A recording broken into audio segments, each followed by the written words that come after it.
Hai, yuk belajar bersama Ibu Cica. Assalamualaikum warahmatullahi wabarakatuh. Ketemu lagi dengan saya Ibu Cica dalam pelajaran kimia. Kali ini kita akan membahas mengenai keselamatan kerja dalam laboratorium kimia.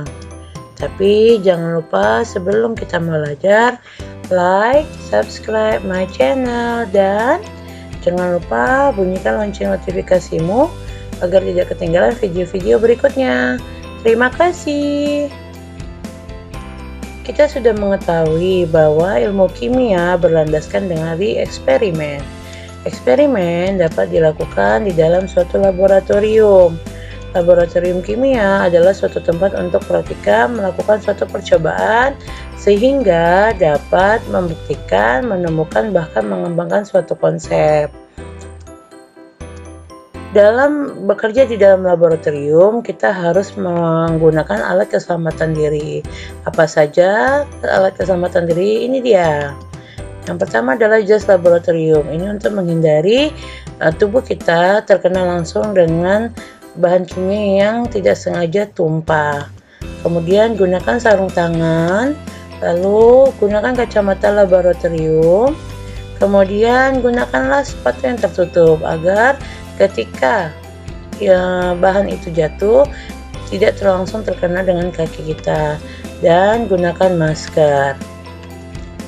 Sebelum bekerja di laboratorium, maka kita harus kenal dulu alat-alat praktikum yang kita gunakan. Berikut adalah beberapa alat praktikum yang digunakan di tingkat SMA.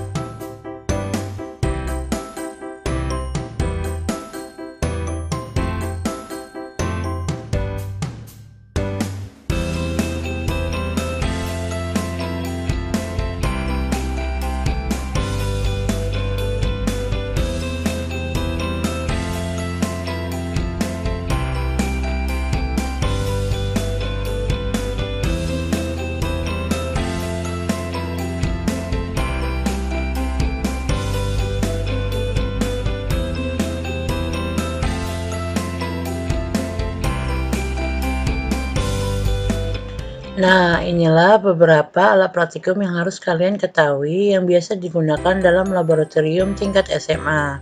Selain mengenal alat praktikum, kita juga harus mengenal karakteristik bahan kimia.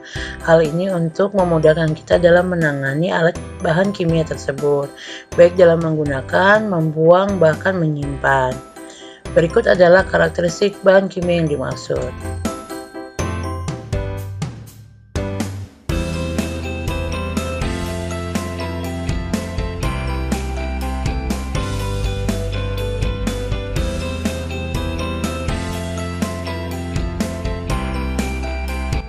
Sebenarnya masih banyak karakteristik bahan kimia yang bisa kita ketahui. Ini hanyalah beberapa. Kalian bisa mencari di sumber belajar yang Anda punya.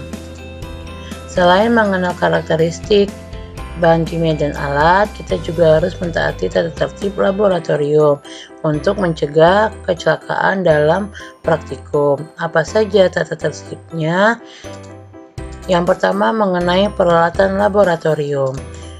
Meja dan alat praktikum harus selalu bersih setelah digunakan. Lalu tidak meminjam alat praktikum dari meja praktikum lain tanpa izin dari laboran atau guru. Peralatan besar untuk digunakan bersama diletakkan di meja khusus, contohnya neraca analitik. Lalu jika ada alat yang pecah atau rusak, segera laporkan kepada laboran atau guru. Bahan-bahan kimia juga harus diperhatikan dengan baik. Yang pertama, hindari kontak langsung dengan bahan kimia yang berbahaya. Kemudian hindari menghirup langsung uap bahan kimia, tidak mencicipi bahan kimia, bacalah label bahan kimia dengan teliti agar tidak salah menggunakan bahan. Kemudian pindahkan bahan kimia sesuai dengan jumlah yang diperlukan. Tidak menggunakan bahan kimia secara berlebihan. Tidak mengembalikan sisa bahan kimia ke dalam botol semula untuk menghindari kontaminasi. Dan yang terakhir, botol bahan kimia diletakkan ke tempat semula. Lalu juga ada tata tertib secara umum. Yang pertama, duduk sesuai dengan kelompok yang telah ditentukan. Kemudian tas diletakkan di depan ruangan. Di atas meja hanya ada alat praktikum, LKS, dan bahan yang diperlukan. Lalu tidak boleh makan dan minum di dalam laboratorium kimia.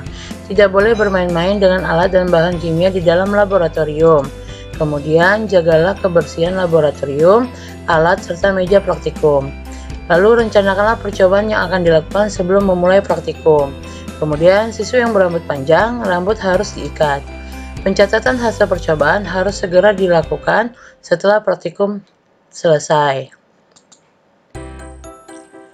Nah, untuk keselamatan kerja juga harus diperhatikan beberapa hal berikut. Yang pertama, tidak boleh merokok di dalam laboratorium. Lalu, selalu menggunakan peralatan keselamatan kerja seperti jas laboratorium, sarung tangan, sepatu tertutup, kacamata, dan masker laboratorium. Biasakan mencuci tangan dengan sabun dan air mengalir setiap selesai praktikum.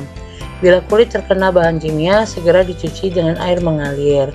Bila terjadi kecelakaan di dalam penggunaan alat dan bahan kimia, segera melapor kepada laboran atau guru.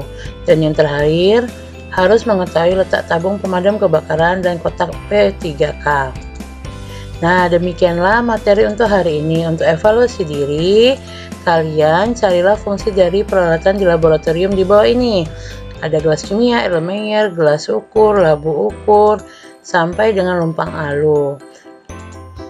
Terima kasih untuk hari ini, semoga bermanfaat. Kita ketemu lagi pada pertemuan berikutnya. Assalamualaikum warahmatullahi wabarakatuh. Bye.